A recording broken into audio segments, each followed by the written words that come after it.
നമുക്കത് കേൾക്കാൻ കൂടി കഴിയത്തില്ല. കാരണം ആ പെൺകുട്ടിയുടെ കോടതിയിലെ മൊഴി മനസാക്ഷിയുള്ള ഒരാൾക്കും അത് കേട്ടിരിക്കാൻ കഴിയില്ല. അത്ര ക്രൂരമായ ഒരു സെക്ഷൽ അബ്യൂസായിരുന്നു.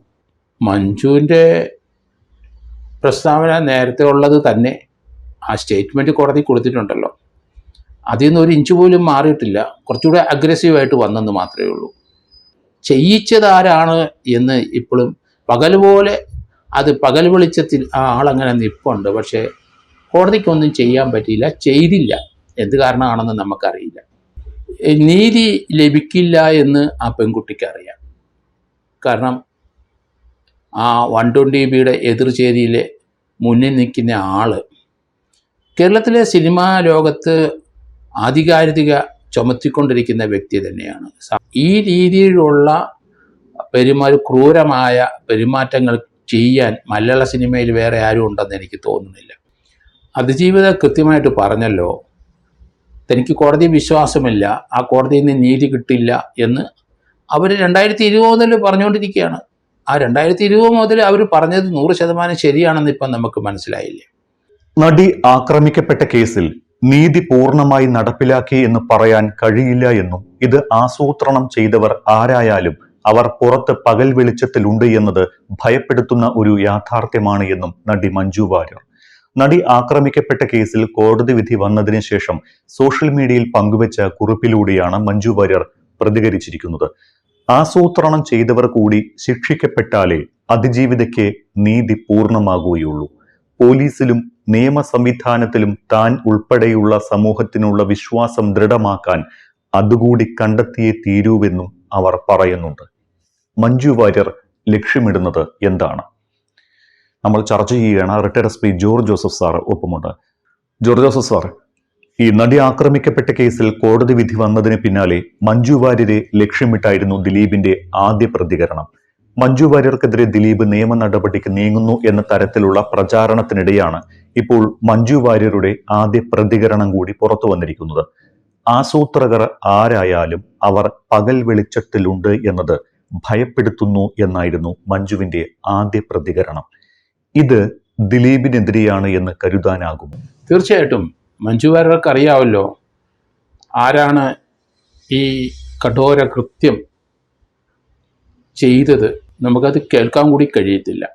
കാരണം ആ പെൺകുട്ടിയുടെ കോടതിയിലെ മൊഴി മനസാക്ഷിയുള്ള ഒരാൾക്കും അത് കേട്ടിരിക്കാൻ കഴിയില്ല. അത്ര ക്രൂരമായ ഒരു സെക്ഷൽ അബ്യൂസായിരുന്നു. അത് ഓറൽ സെക്സ് അബ്യൂസായിരുന്നു ചെയ്തത്. അത് നമ്മളെ മനസാക്ഷിയെ ഞെട്ടിക്കുന്ന പ്രവൃത്തി തന്നെയാണ്, അതിന് യാതൊരു സംശയമില്ല. അതുകൊണ്ട് അത് ചെയ്തതാരാണെന്ന് പകൽ വെളിച്ചം പോലെ അന്തരീക്ഷത്തിലുണ്ട്. അതാരും, കാരണം വേറെ ആർക്കും ആ കുട്ടിയോട് ആ രീതിയിലുള്ള ഒരു വൈരാഗ്യമില്ല. അത് കൃത്യമായിട്ട് മഞ്ജു വാര്യർക്കറിയാം, ആ WCCയിലുള്ള അംഗങ്ങൾക്കറിയാം. അതുകൊണ്ട് അവരുടെ പ്രതികരണം നമ്മൾ കേട്ടല്ലോ. പകൽ വെളിച്ചത്തിൽ തന്നെ ഇപ്പോൾ ആ പ്രതി ഈ ആരാണ് ആ ഗൂഢാലോചന നടത്തി ഇവരെ കൊണ്ട് അത് ചെയ്യിച്ചതെന്ന് ഉണ്ട് എന്ന് തന്നെയാണ് അവർ അസർട്ടീവായിട്ട് പറഞ്ഞത്. ഇവിടെ നീതി പൂർണ്ണമായി നടപ്പിലായി എന്ന് പറയാനാകില്ല എന്ന് മഞ്ജു വാര്യർ പറയുന്നത് കോടതിയെ വിമർശിക്കലായി കരുതാനാകുമോ? അതോ ദിലീപാണ് ആസൂത്രകൻ എന്ന തന്റെ ആദ്യം മുതലുള്ള വാദം ഒന്നുകൂടി ബലപ്പെടുത്തുന്നതാണോ മഞ്ജുവിന്റെ പ്രസ്താവന? എങ്ങനെ നോക്കിക്കാണണം മഞ്ജുവിന്റെ ഈ ഒരു പ്രസ്താവനയെ? മഞ്ജുവിൻ്റെ പ്രസ്താവന നേരത്തെ ഉള്ളത് തന്നെ ആ സ്റ്റേറ്റ്മെൻറ്റ് കോടതി കൊടുത്തിട്ടുണ്ടല്ലോ, അതിൽ നിന്ന് ഒരു ഇഞ്ച് പോലും മാറിയിട്ടില്ല. കുറച്ചുകൂടെ അഗ്രസീവായിട്ട് വന്നെന്ന് മാത്രമേ ഉള്ളൂ. സത്യം ആർക്കും ഇത് മൂടി വെക്കാൻ പറ്റില്ല. യഥാർത്ഥത്തിൽ എന്താ ഉണ്ടെന്ന് കേരളത്തിലെ മനസാക്ഷിയുള്ളവർക്ക് അറിയാം.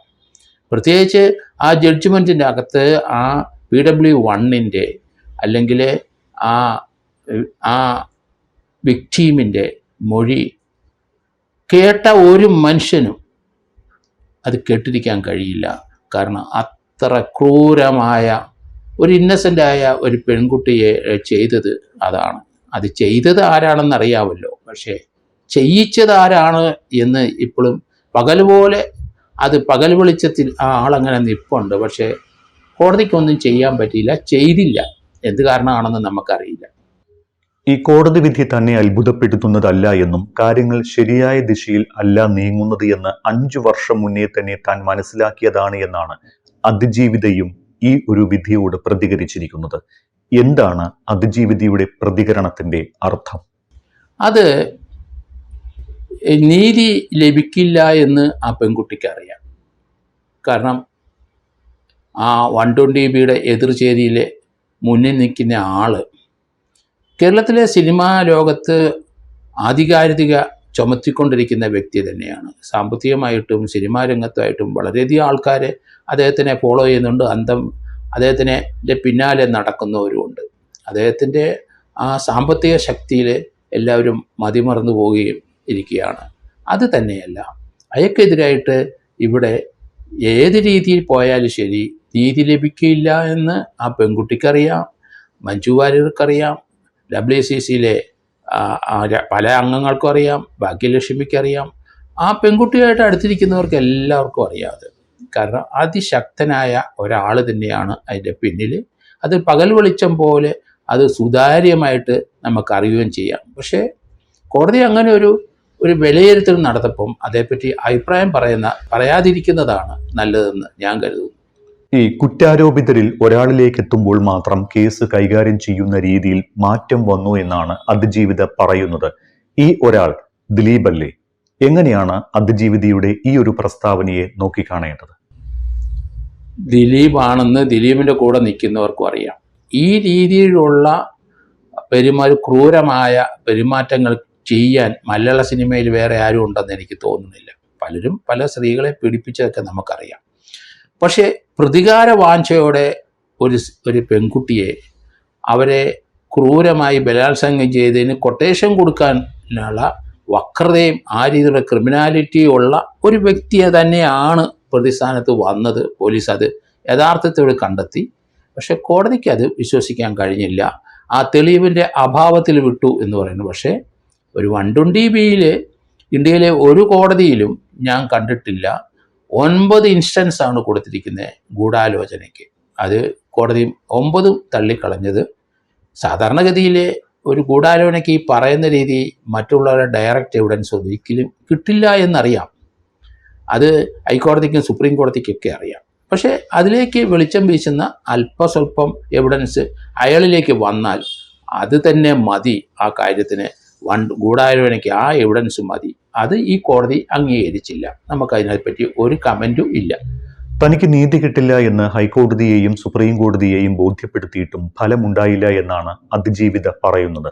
കേസ് മാറ്റണമെന്ന തന്റെ ആവശ്യങ്ങൾ നിഷേധിക്കപ്പെട്ടു എന്ന അതിജീവിതയുടെ പ്രതികരണം നിയമത്തിന്റെ കണ്ണിൽ എങ്ങനെയാണ് വ്യാഖ്യാനം ചെയ്യപ്പെടുക? അതിജീവിത കൃത്യമായിട്ട് പറഞ്ഞല്ലോ, തനിക്ക് കോടതി വിശ്വാസമില്ല, ആ കോടതിയിൽ നിന്ന് നീതി കിട്ടില്ല എന്ന് അവർ 2020 മുതൽ പറഞ്ഞുകൊണ്ടിരിക്കുകയാണ്. ആ 2020 മുതൽ അവർ പറഞ്ഞത് 100% ശരിയാണെന്ന് ഇപ്പം നമുക്ക് മനസ്സിലായില്ലേ. ബൃഹത്തായ ഒരു എവിഡൻസുകൾ വളരെ എക്സലൻ്റ് ഇൻവെസ്റ്റിഗേഷൻ നടത്തി പോലീസ് മുന്നോട്ട് കൊണ്ടുവന്നത് അത് നിഷ്കരണം കോടതി തള്ളിക്കളഞ്ഞു. അത് കോടതിക്ക് അതിൻ്റേതായ നീതീകരണം ഉണ്ടാകാം. നമ്മളതേപ്പറ്റി വിമർശിക്കുന്നില്ല. കാരണം സത്യം എവിടെയായാലും ജയിക്കും. അത് നമുക്കിനി ഹൈക്കോടതിയിലും സുപ്രീം കോടതിയിലും നമുക്ക് പ്രതീക്ഷയുള്ളൂ. അങ്ങോട്ട് പോകട്ടെ ഇതിൻ്റെ അപ്പീല്. മറ്റൊരു കാര്യമുള്ളത്, ഈ തനിക്കെതിരെ നടക്കുന്ന സൈബർ അധിക്ഷേപങ്ങളെക്കുറിച്ച് പണം വാങ്ങി നടത്തുന്ന പ്രചാരണം എന്നാണ് അതിജീവിത പറഞ്ഞിരിക്കുന്നത്.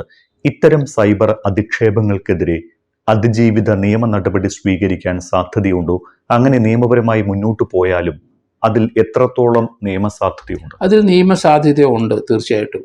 അവരെ ആരാണ് ഈ ഏറ്റവും കൂടുതൽ അധിക്ഷേപിക്കുന്നത് അവർക്കെതിരായിട്ട് 1-2 പേർക്കെതിരായിട്ടെങ്കിലും ഒരു കേസ് രജിസ്റ്റർ ചെയ്യാനായിട്ട് തയ്യാറും. കാരണം അതിനകത്ത് കോഗ്നിസൻസ് ഉണ്ട്, കുറ്റകരമായ ഒരു ഒഫൻസ് അതിനകത്തുണ്ട്. അതുകൊണ്ട് ഏറ്റവും ക്രൂരമായി ആയിരക്കണക്കിന് ദിലീപിൻ്റെ ഫോളോവേഴ്സ് അവരെ മോശമായി ചിത്രീകരിക്കുകയും സോഷ്യൽ മീഡിയയിൽ അത് പകർത്തുകയും ചെയ്ത് കണ്ടു. അതിലേറ്റവും ടോപ്പ് റാങ്കിൽ ഏറ്റവും മോശമായി പ്രവർത്തിച്ച 2-3 പേർക്കെതിരായിട്ടെങ്കിലും കേസ് കൊടുക്കണം. എങ്കിൽ മാത്രമേ ഇത് നിൽക്കുകയുള്ളൂ എന്നാണ് ഞാൻ കരുതുന്നത്. തന്റെ മൗലികാവകാശങ്ങൾ സംരക്ഷിക്കപ്പെട്ടില്ല എന്നാണ് നടി പറയുന്നത്. ഇതേ പ്രസ്താവന തന്നെ ചൂണ്ടിക്കാട്ടി അതിജീവിതയ്ക്ക് കോടതിയെ സമീപിക്കാൻ സാധിക്കില്ലേ? അത് അവരെ പീഡിപ്പിച്ച ആ കേസിനകത്ത് അതിൻ്റെ കുറ്റവാളികളെ നമ്മൾ കണ്ടെത്തി, കുറ്റവാളികളെ പോലീസ് കണ്ടെത്തി അവരെ ശിക്ഷിക്കുകയും ചെയ്തിട്ടുണ്ട്. അത് ഏറ്റവും മിനിമം ശിക്ഷയാണ് കൊടുത്തത്. അവർക്ക് ആ ചെയ്ത പ്രവൃത്തി നോക്കിയാൽ അവർ ലൈഫ് ഇംപ്രസ്മെൻറ്റ് കൊടുക്കണം, അവർ ജയിലിൽ നിന്ന് വെളിയിലിറങ്ങരുത് 6 പേരും. കാരണം എത്രയോ വലിയൊരു ചതിയാണ്, വഞ്ചനയാണ് പണത്തിന് വേണ്ടി അവർ ചെയ്തത്. അത് ഒരു നിസ്സഹായയായ ഒരു പെൺകുട്ടിയുടെ അവസ്ഥ ആ കാറിനകത്തിരിക്കുന്നത് നമുക്കറിയാം. എന്ത് ചെയ്യാനൊക്കെ അവരെ കൊല്ലാഞ്ഞത് ഭാഗ്യം. അവരെ കൊന്നുകളഞ്ഞേനെ. അവരതിന് വഴങ്ങിയില്ലെങ്കിൽ, എതിർത്തുന്നെങ്കിൽ തീർച്ചയായിട്ടും അവരെ കൊന്നുകളഞ്ഞേനെ. അത് അങ്ങനെ ഒരു സിറ്റുവേഷനാണ് അവരുടെ ആ മൊഴി കോടതിയിൽ അവർ പറയുകയും ചെയ്തു. ആ മൊഴി പറയുമ്പോൾ അവരെ പൾസിക്കുകയും ചെയ്തു ദിലീപിൻ്റെ വക്കീൽ കൂട്ടങ്ങൾ. കാരണം 10-30 പേര് കോടതിക്കകത്ത് വക്കീലായിട്ടിരുന്നിട്ട് അവരുടെ ആ മൊഴി പറയുന്നത് തീർച്ചയായിട്ടും ഇൻ ക്യാമറ പ്രൊസീഡിങ്സ് എന്ന് പറയുന്നതിൻ്റെ ഒരു എഫക്റ്റ് അവിടെ ഇല്ല. അതുകൊണ്ട് അവർ പറഞ്ഞ് ഇൻ ക്യാമറ പ്രൊസീഡിങ്സ് വേണ്ട, എന്നിട്ടും കോടതി അംഗീകരിച്ചിട്ടില്ല.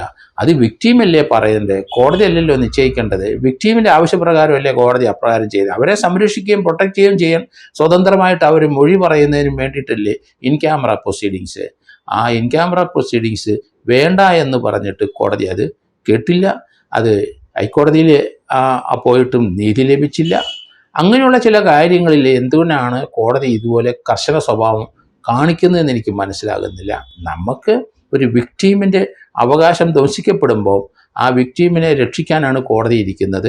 അതിലെ പ്രതിസ്ഥാനത്തിരിക്കുന്നവർ എത്ര ഉന്നതരായാലും ശരി, സമൂഹത്തിലെ എത്ര ഉന്നത പൊസിഷൻ ഇരിക്കുന്നതിലും രാഷ്ട്രീയ നേതാവായാലും ശരി, അത്ര ഉന്നതരായാലും ശരി, അവർക്കെതിരായിട്ടല്ലേ കോടതി നിൽക്കേണ്ടത്. ആ കേസിനെ സംബന്ധിച്ചിടത്തോളം ഈ 120B ഗൂഢാലോചന നടത്തിയവർക്കെതിരായി പോലീസ് കണ്ടെടുത്ത ആ തെളിവിന് അപ്പുറത്തോട്ടൊരു തെളിവ് ആരും കണ്ടെടുക്കാനും പോകുന്നില്ല. അത് തന്നെ എക്സസ് ആണ് എന്നാണ് ഞാൻ കരുതുന്നത്. 7, 8, 9 സ്ഥലങ്ങളിൽ ഇവർ തമ്മിൽ ദിലീപും അതുപോലെ തന്നെ പൾസസൂനെയും കണ്ടതായിട്ട് ഇത് കൂടുതൽ എങ്ങനെയാണ് എവിഡൻസ് കൊടുക്കുക? അത് കോടതി പറയട്ടെ എങ്ങനെയാണ് വേണ്ടതെന്ന്. അത് ഇന്ത്യയിലെ സുപ്രീം കോടതി വരെ അത് പറഞ്ഞിട്ടുണ്ട്. ആ രീതിയിലൊരു എവിഡൻസ് കോൺസ്പിറസി ലഭിക്കില്ല എന്ന്. അതിന് വിരുദ്ധമായ ഒരു ഡിസിഷനാണ് കോടതി എടുത്തതെന്ന് തോന്നുന്നു. അതിന് നമുക്ക് അപ്പീലിൽ പോകാം. ആ അപ്പീലിനകത്ത് പരിഹാരം ഉണ്ടാവും, നീതി ലഭിക്കും എന്ന് തന്നെയാണ് ഞാൻ കരുതുന്നത്. ഈ നടി ആക്രമിച്ച കേസിൽ വിധി പ്രസ്താവിക്കുന്നതിന് മുൻപ് വിധിയുടെ വിശദാംശങ്ങൾ ചോർന്നുവെന്ന ഊമക്കത്തിനെ കുറിച്ച് അന്വേഷണ ഉദ്യോഗസ്ഥനായ ബൈജു പൗലോസ് DGPയെ വിവരം ധരിപ്പിച്ചിട്ടുണ്ട്. ഇത് സംബന്ധിച്ച വാർത്തകളും പുറത്തു വന്നതാണ്. നേരത്തെ ഈ കത്ത് കിട്ടിയതിൽ ഹൈക്കോടതി അഭിഭാഷക അസോസിയേഷൻ പ്രസിഡന്റ് ചീഫ് ജസ്റ്റിസിന് പരാതിയും നൽകിയിട്ടുണ്ട്. കേസിൽ 1 മുതൽ 6 വരെ പ്രതികളെ ശിക്ഷിക്കുമെന്നും മറ്റുള്ളവരെ വെറുതെ വിടുമെന്നും വിധി എഴുതിയ ശേഷം ദിലീപിന്റെ അടുത്ത സുഹൃത്തിന് കാണിച്ചു എന്നെല്ലാമായിരുന്നു ആരോപണം. ഇത് എത്രത്തോളം വിശ്വസനീയമാണ്? ഇതേക്കുറിച്ച് അന്വേഷിക്കേണ്ടതാണോ? തീർച്ചയായിട്ടും ഇതേക്കുറിച്ച് അന്വേഷിക്കണമല്ലോ. കാരണം വിധിയിലെ നമ്മൾ കേരളത്തിലെ ജനസമൂഹം മുഴുവൻ ആ കേസിൻ്റെ വഴിത്താരെ കൂടെ സഞ്ചരിച്ച ജനങ്ങളെല്ലാം പ്രൂഡൻ്റായ പലരും 100% ദിലീപിനെ ശിക്ഷിക്കുമെന്ന് കരുതിയത്. ദിലീപിനെ വെറുതെ വിടുമെന്ന് ആരും പ്രതീക്ഷിച്ചിട്ടില്ല. പക്ഷേ വിട്ടു കോടതി. ആ വിടും എന്നുള്ള വിവരം അതിനകത്ത് 1 മുതൽ 6 വരെ അവരെ മാത്രം ശിക്ഷിച്ചുകൊണ്ട് ദിലീപിനെ പുറത്ത് വിടുന്നു എന്നുള്ള വിവരം, അത് ജഡ്ജ്മെൻ്റ് കോടതിയുടെ നിഗമനം, കോടതിയുടെ കൺക്ലൂഷനാണ്. ആ വിവരം 33 പേർക്ക് ലെറ്ററിൽ കൂടെ ആരോ അയച്ചിരിക്കുന്നു.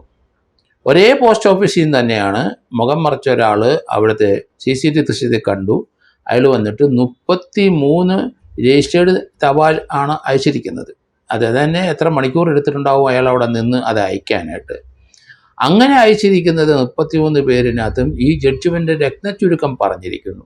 ആ രത്നച്ചുരുക്കം അത് പറഞ്ഞത് കൃത്യമായിരുന്നു. അത് 2-ാം തീയതിയാണ് അത് അയച്ചിരിക്കുന്നത്. ഏകദേശം 8-ാം തീയതിയാണ് ഫൗണ്ട് ഗിൽറ്റി 6 പേര് ഫൗണ്ട് ഗിൽറ്റി എന്ന് പറഞ്ഞിരിക്കുന്നത്. അത് ബാക്കിയുള്ളവരെ വെറുതെ വിട്ടു. 7, 8, 9, 10 പേരെ വെറുതെ വിട്ടു. അതിനുശേഷം 12-ാം തീയതിയാണ് അവരുടെ ആ 6 കുറ്റവാളികൾക്ക് ശിക്ഷ കോടതി കൊടുത്തത്. അപ്പം 12-ാം തീയതിക്കും 10 ദിവസത്തിനകം 10 ദിവസം മുമ്പ് ഈ കേസിൻ്റെ കാതലായ കാര്യങ്ങൾ 33 പേർക്ക് അഡ്വക്കേറ്റ് അസോസിയേഷൻ പ്രസിഡന്റ്, കേരള ഹൈക്കോടതി അഡ്വക്കേറ്റ് പ്രസിഡന്റിനും ജസ്റ്റിസ് കമാൽ പാഷയ്ക്കും അങ്ങനെ 33 പേർക്ക് അത് ലഭിച്ചിരിക്കുന്നു. അത് ലഭിച്ച ആ രജിസ്റ്റേർഡ് ലെറ്ററിനകത്തെ കണ്ടൻസ് തന്നെയാണ് ജഡ്ജ്മെൻറ്റിൻ്റെ വിധിയും വന്നിരിക്കുന്നത്. അതിനകത്ത് ആരോ ജഡ്ജ്മെൻറ്റ് എഴുതിയ ഒരാളുടെ പേരൊക്കെ സോഷ്യൽ മീഡിയയിൽ കാണുന്നുണ്ട്. അത് അജിത്ത് എന്ന് പറഞ്ഞ ഒരാൾ 10ാം പ്രതിയെ കാണിച്ചിട്ടാണ് അപ്രൂവൽ വാങ്ങിച്ചതെന്നൊക്കെ അങ്ങനെയുള്ള വാർത്തകളൊക്കെ വരുന്നത്. നമുക്ക് എത്രത്തോളം അത് ശരിയാണെന്ന് അറിയില്ല. എങ്കിലും അത് ആ രീതിയിലൊന്നും നമ്മൾ പ്രതികരിക്കുന്നില്ല. കാരണം അങ്ങനെ വാർത്തകൾ വന്നുകൊണ്ടിരിക്കുന്നു. പക്ഷേ 31 പേർക്ക് കോടതിയുടെ ആ ജഡ്ജ്മെൻറ്റ് രത്നച്ചുരുക്കം ലഭിച്ചിരിക്കുന്നു 10 ദിവസം മുമ്പ് എന്നുള്ള കാര്യത്തിൽ യാതൊരു സംശയമില്ല. ആ കോടതിയിൽ ചീഫ് ജസ്റ്റിസിന് അത് അഡ്വക്കേറ്റ് അസോസിയേഷൻ, ഹൈക്കോടതി അഡ്വക്കേറ്റ് അസോസിയേഷൻ അതിൻ്റെ കോപ്പി കൊടുക്കുകയും അത് നടപടി വേണമെന്ന് പറഞ്ഞ് കൊടുക്കുകയും ചെയ്തു. അപ്പോൾ അങ്ങനെയാണെങ്കിൽ അതിനെ സംബന്ധിച്ചൊരു കേസ് രജിസ്റ്റർ ചെയ്ത് അന്വേഷണം നടത്തേണ്ടത് ആവശ്യമാണ് പൊതു നന്മയ്ക്ക്. അതിനാണ് കേസെടുക്കാനായിട്ട് അന്വേഷണ ഉദ്യോഗസ്ഥൻ DGPക്ക് DGPക്ക് ലെറ്റർ കൊടുത്തിരിക്കുന്നത്. അതിൻ്റെ അടിസ്ഥാനത്തിൽ തീർച്ചയായിട്ടും കേസെടുക്കണം. ഈ കേസുമായിട്ട് ബന്ധപ്പെട്ട് 3 സ്ഥലത്ത് ആഷ് വാല്യൂ മാറ്റിയ അത് അതിൻ്റെ ഒറിജിനൽ ഡിജിറ്റൽ ആ ദൃശ്യത്തിൽ മാറ്റങ്ങൾ സംഭവിച്ചുള്ളതിനും തീർച്ചയായിട്ടും എടുക്കണം. അങ്ങനെ ആ 3 കേസും ഇതുപോലെ ഇപ്പോഴത്തെ അന്വേഷണ ഉദ്യോഗസ്ഥൻ ഈ ജഡ്ജ്മെൻറ്റ് നേരത്തെ പുറത്തേക്ക് വന്നു എന്നുള്ള കാര്യത്തിൽ സുതാര്യത ഇല്ല ആ കാര്യത്തിൽ. അതുകൊണ്ട് ആ കാര്യത്തിന് ഒരു കേസെടുക്കുന്നത് അടിയന്തര പ്രാധാന്യത്തോടുകൂടി DGP കരുതണം എന്നാണ് ഞാൻ കരുതുന്നത്. ഈ ഒരു കേസിൽ അന്വേഷണ സംഘത്തിനും പ്രോസിക്യൂഷനുമെതിരെ ഗുരുതരമായ കൃത്യവിലോപമാണല്ലോ വിധിന്യായത്തിൽ കോടതി ചൂണ്ടിക്കാട്ടിയിരിക്കുന്നത്. വേണ്ടത്ര ഒരു തെളിവും ദിലീപിന്റെ ഗൂഢാലോചന തെളിയിക്കാൻ പ്രോസിക്യൂഷൻ ഹാജരാക്കിയില്ല എന്നാണ് കോടതി ചൂണ്ടിക്കാട്ടുന്നത്. ഇത് സത്യമാണ് എങ്കിൽ സർക്കാർ ഹൈക്കോടതിയിൽ അപ്പീൽ പോയാലും ഈ കേസ് നിലനിൽക്കുമോ? കേസ് നിലനിൽക്കും ഹൈക്കോടതിയിൽ, അതിന് യാതൊരു സംശയമില്ല. ഇവരുടെ ആ വ്യൂ ഒരിക്കലും ഹൈക്കോടതിക്ക് ഉണ്ടാകാൻ സാധ്യത കുറവാണ്. അതിന് അവിടെ നീതി ലഭിച്ചില്ലെങ്കിൽ സുപ്രീം കോടതി പോവും. സുപ്രീം കോടതി തീർച്ചയായിട്ടും ഇതിന് പരിഹാരം ഉണ്ടാകും എന്നാണ് ഞാൻ കരുതുന്നത്.